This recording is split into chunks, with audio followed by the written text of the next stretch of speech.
Yaani unavaa vitunga mpaka mapaja sana ni biashara muuzia nani? Nani unamuuzia hiyo biashara unavaa nguo na shilingi 60? Wewe unakuwa mwanamke wa aina gani wewe? Mimi ni mwanamke niliokamilika. Sio mwanamke, ni mwanamke niliokamilika unakuwa unavaa manguo vile vile. Vata huko. Unacho? Haya nifunge hii. Unaweza kuuza jambo jambo. Funga ndio funga. Funga unapotaka wewe. Unavaa vizuri. Jani angusha. Sio nakuangusha unavaa vizuri huko.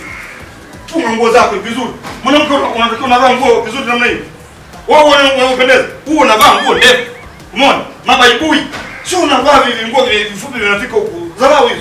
Sikiliza nikwambie, masuala ya nguo kampangie mkeo sio mimi. Kidole. Mimi hujui naishije mjini hapa. Umekuja na nyumba kali, na gari kali. Unajua nimevipataje?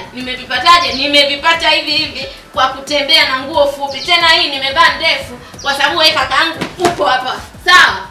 Yaani hapo nimevaa nguo ndefu. Tena nakwambia naondoka kuanzia sasa hivi, sitaki kuona. Huwezi kukaa kwenye nyumba yangu, ukala chakula changu, kila kitu juu yangu, ukanipangia namna ya kuvaa. Stupid. Mama yangu wewe.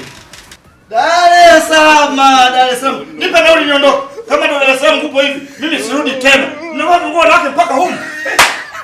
Mungu tuhurumie.